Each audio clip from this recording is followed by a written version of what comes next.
What's going on, everyone? There's been some interesting and exciting information about New World that has been data mined and made its way onto Reddit recently, including things like potential new zones, expeditions, quest line changes, as well as new weapons. Now, keep in mind, some of this is just, alleged data mining. These could be strings that already existed and had their names changed, or they could be things that are simply just related to NPCs and aren't actually anything for players themselves. But some of it very much so does seem like it is something that would belong. So we're going to take this time to go through the Reddit thread and talk about all of them, as well as some of the viability of these items and our just thoughts around it, because we do have some thoughts about, upcoming potential weapons and things like that. So breaking into it, the very first thing is a strand for Brimstone Sands. All right. Brimstone Sands. The reason why this one, I believe, is a very much so possible actual um, zone that can come into play is because there was previously also a data mined map. Right here, this is what the map is expected to be on launch. This is what we just played in the beta. All of this from here, around, down, and whatnot. Everything else here is expected to be added in zone content based on data mining. And this zone is one that was listed as in development as Brimstone Sands. And according to some alpha testers and people, it's supposed to be a zone that is has affiliation to the story that continues on from Ebon Scale. So this would be a very interesting thing if they maybe didn't necessarily have it in on launch, but was maybe part of the first content update that they applied to the game. So that's the very first one. It's a very interesting thing to see this map and everything that it, can potentially shape up to be in the full size of what we could start off with in terms of the game's development. So really exciting thing to see there, and definitely something that I do think is possible. They did put in an edit that it appears some of these might be old internal names for Reekwater and Morningdale. Particularly Marotide. Marotide, it seems to match the feel of the zone north of Morning. So, you know, um, it is what it is, but this one was called Marotide, which is a pretty nice name for it. It'd definitely be an interesting thing to have two new zones already that are potentially in play. But some of these things, as you can see, there's something called Verdant Ascent. As we know, there's already things similarly named to that, so don't get too hopeful around this one. But the Brimstone Sands one definitely sounds a lot more viable and interesting as zones. The main story quest will last up to level 60. So for those of you who played the beta, the main story quest ended at level 45 once you completed the dungeon expedition. 5 tiers of an Azoth staff on release. During beta, we only had up to 3 tiers of the Azoth staff. The interesting thing about this would be this would have to be something that they've had planned design wise in the future if this was going to be the case, because even a T3 Azoth staff cleared the higher level rifts. So not really, if they want to implement additional tiers to the rifts, hey, that's fine. And they want to have more tiers of it, or there's going to be higher tier stuff beyond max level for it. All for it. Sounds interesting. That would probably be something that is tied in with our main story quest as well. And then we're talking about some extra expeditions. Cutlass Keys expedition info, barnacles and black powder. I don't know about the name of that one, but it definitely would be nice to have more expeditions. I know a lot of people are very big about, like, oh, content. There needs to be more dungeons. There's not enough content, all those sort of things. And I guess alpha players have kind of just been like, hey, just you wait until release. Then we'll talk about the content. All right. Brimstone Sands expedition info, the Aeneid. So potentially this new zone will also have an expedition with it as well. And then a Great Cleave expedition, Frozen Passage, which is very fitting because the Great Cleave is a snowy zone. Even though somebody in my chat the other day told me that not a true snow zone. I don't know what makes a zone a true snow zone or not. You go anywhere in Great Cleave, there's snow. It's a snow zone. So Frozen Passage would make sense, very much so. So that would be really cool to see. Um, purchasable character slots. Character slot locked. Tooltip character slot is locked. Slot is unavailable. Purchase character slot to unlock this character string. Yeah, I mean, I guess that would be, you know, they say it doesn't make much sense to me. That would be something I guess people would, you know, kind of expect to see, considering you've had so many people during the beta who were asking like, oh, well, can we make extra characters on the same server when you're normally not supposed to? So, I mean, all that really did, you know, if anything, that maybe just looks at an opportunity for Amazon to monetize people wanting to have multiple characters, for a world group. This would literally be a character unlock to make additional characters on a world that you already have. However, this would be a very bad thing to do unless you also locked that character to the same faction. That character would have to be locked to the same faction. Otherwise, you could do some really jacked up things by having multiple characters on opposing factions on the same world in the same place. So that would be a bad thing. So hopefully it's something else entirely.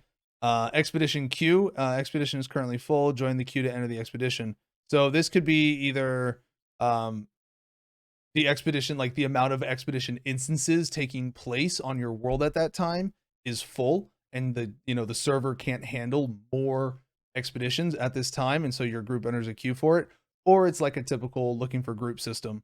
So that would definitely be something that would be interesting to see, but also would be kind of weird because I mean, you know, it's been nice seeing people around the entrances of expeditions again. I wouldn't want to see, like, you know, the you know, queue from anywhere in the world type system. You know, it was really nice seeing people all over the place. You know, if a group of PvP players has to, you know, travel there, PvP flagged.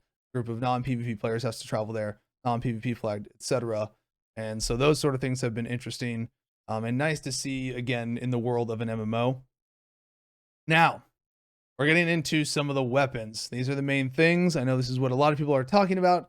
And the first one's up is this alleged Void Gauntlet. All right, Void Gauntlet abilities were already leaked, but I wanted to make it easier to read. So, this person took the time, made 2 images of the Void Gauntlet skills. Void Gauntlet. It makes sense, right? Unfortunately, right here, Void ability. Summon a blade of void energy that converts your basic attacks to melee. Tap basic attack to perform a quick slash.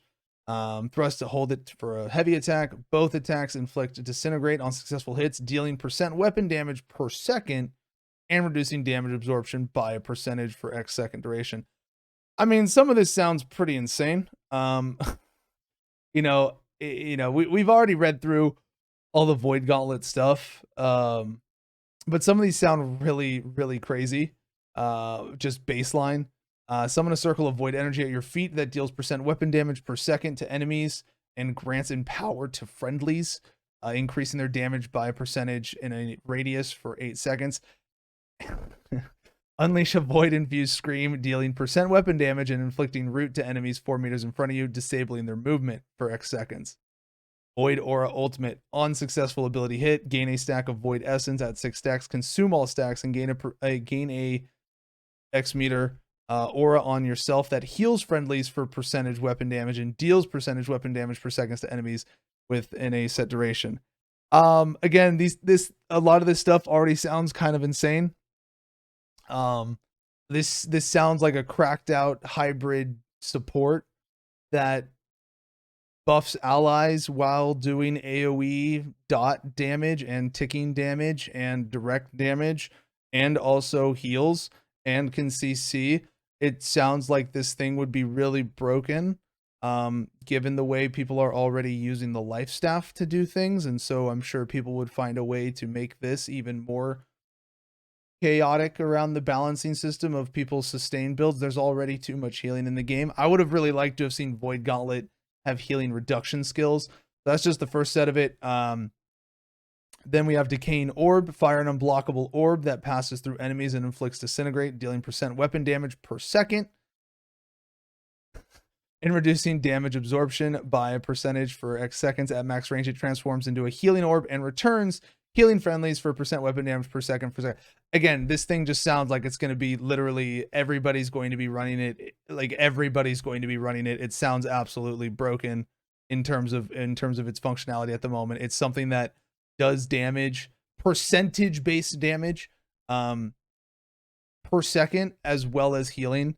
It just sounds like it's just going to be super meta for ZVZ at the moment. Draining tether, fire projectile that tethers you to an enemy, weakening it and empowering you by a percentage per second. The tether ends if the target moves beyond 10 meters. Essence rupture, fire projectile that inflicts essence rupture for X seconds, healing anyone that hits the target for a percentage of the damage done. Okay. Void conversion, and then this is all without the mods. There's all these other things about it that get amplified, and it's gonna get crazy. Gain a stack of void essence per successful ability hit at X stacks or more stacks. Your next successful heavy attack will instantly reset all of Void Gauntlet's cooldowns and remove all stacks.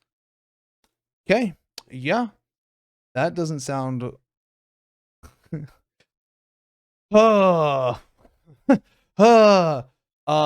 Yeah, Void Gauntlet at the moment sounds kind of insane given the way that the meta already currently ended on beta with the way Life Staff was coming into play.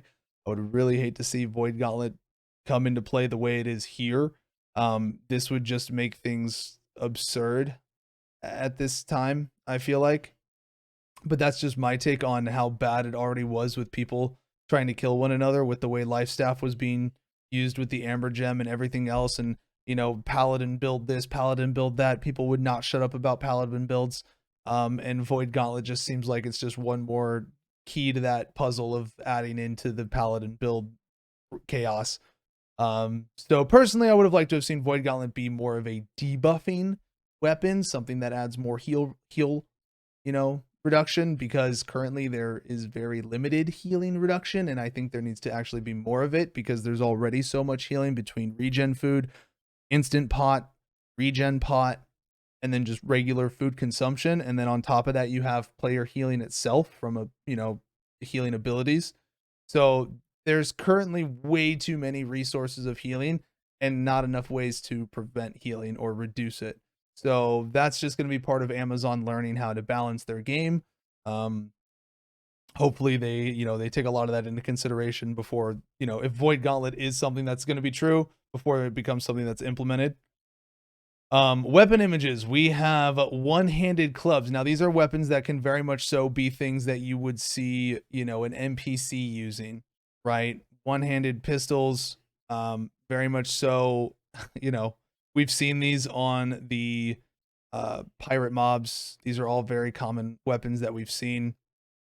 The one-handed clubs, we've seen the skeletons and other mobs wielding these clubs. These could very easily just be NPCs. And then the two-handed war clubs. Now, the ones that I do think are possible, and the ones that I do think people should keep an eye out for, is the pistols, as well as Greatsword or daggers. Now, the reason why I say those weapons is because those are weapons that have been, you know, leaked previously as weapons that people have talked about being in the game, as well as they are weapons that already exist that NPCs use and have move sets associated with them. The pistol ones, you know, we've seen those, you know, they have a lunging double stab attack with them, as well as a, you know, when they spin them and rapid fire them into you. The pistols, you know, these are weapons that already have extensive move sets that you've seen in the game. Two-handed clubs, I don't know that I've necessarily seen a two-handed club specifically. We've definitely seen one-handed clubs. The one-handed clubs literally just look like smaller versions of the two-handed clubs that are shown. We've seen the one-handed clubs. This could obviously be something as well, but I don't see this being something that came into play necessarily. I'm actually more in line to believe that something along the pistols would be one of the first things that came into play, just for there being another ranged weapon, because there are obviously less ranged weapons overall than there are melee weapons. Melee is a very dominating thing right now. But dual daggers as well is a very common one and very commonly demanded one. Dual daggers, you know, we see those on those skeletons as well as some of the grove mobs, the eating grove mobs. They have, you know, multiple rapid slashing attacks with evasion, as well as, you know, their ability where they cross their blades and they dash through you, and it has super armor and it does damage and slows you and all that stuff. And that would, you know, that would be a very easy thing. You know, these are weapons that have pre-existing movesets. And then the other very commonly demanded one, in my opinion, that I think we would see as well potentially would be the two-handed sword. Two-handed sword is a weapon that a lot of people have demanded. Now, this one is very much so less commonly seen on NPC mobs. However, they do exist in Evan scale, and they do have a moveset, including, you know, like a leaping, whirling attack where they repeatedly are leaping and striking forward, swinging their sword, as well as a ground smash that sunders the earth and pulls people in. At least visually, that's what it looks like. And you know, there's just a move set already there, and so I would expect personally weapons to come into play before a void gauntlet per se. Weapons that already have pre-existing move sets and animations that they're able to work with, rather than creating something entirely new. And then there is a whole slew of armor sets and skins that, you know, can be seen. Obviously stuff that is probably looked at maybe being put on the cash shop, or stuff that could be you know, something that is going to be what is maybe in some of these upcoming expeditions potentially. But yeah, so can't seem to upload anything else to Imager currently, but there are store bundles. Oh, maybe these are not store outfits, these are maybe just outfits from the expeditions. But there are store bundles for lumberjack outfit. Oh, babe, you already know we're gonna be all over that. 15 dyes and an emote and rabbit pet, as well as a pirate themed furniture bundle. Yeah, that's, I mean, that makes sense. I mean, you know, we all expect there's definitely going to be cosmetics on the shop. So you know, these are definitely some interesting things to think about going forward, as well as maybe the upcoming release with the game. Again, the thing that's most interesting to me is, you know, the new zones and the expeditions. I mean, you know, people talk about, you know, content this, content that, there's not enough content. People have to understand MMOs are something that is never finished. They are constantly being developed. They are in a constant cycle of development. Just because a game releases in one format, that doesn't mean that's the final product of the game. That will never mean that that's the final product of the game. And so, rather than maybe some of this stuff being at release, I would really like it to be like, you know, a content update 3 months down the road, right? Once people have consumed a lot of what they've, you know, seen that the game already currently offers, once that's all, you know, been fixed up and whatnot. And so having a new zone to look forward to, as well as new expeditions that maybe come with that zone, or new expeditions that come as part of a content update. Those are really exciting things to think about and look forward to. Knowing that there is, you know, Amazon has a really great, solid base of a game here with a very open slate to really do almost anything they want to do with it. And so it's pretty interesting to see what they will do with it. Hopefully it continues to develop into something incredible. They already released a beta that was remarkable and hooked, you know, over 200,000 people playing it at one point, which is insane for a beta, honestly. So I'm excited about it. I'm looking forward to it. Let me know in the comments below what weapons you might be most interested in, as well as, you know, what part of these leaks you might think is true, what you think is fake. Maybe it's just old information, hard to say. But as always, thank you so much for watching, and if you enjoyed the content, be sure to like and subscribe, and go watch us on Twitch sometime at twitch.tv/Zav. We'll be talking about New World and playing other MMOs in the coming weeks, as well as in the future. Have a good one. Peace.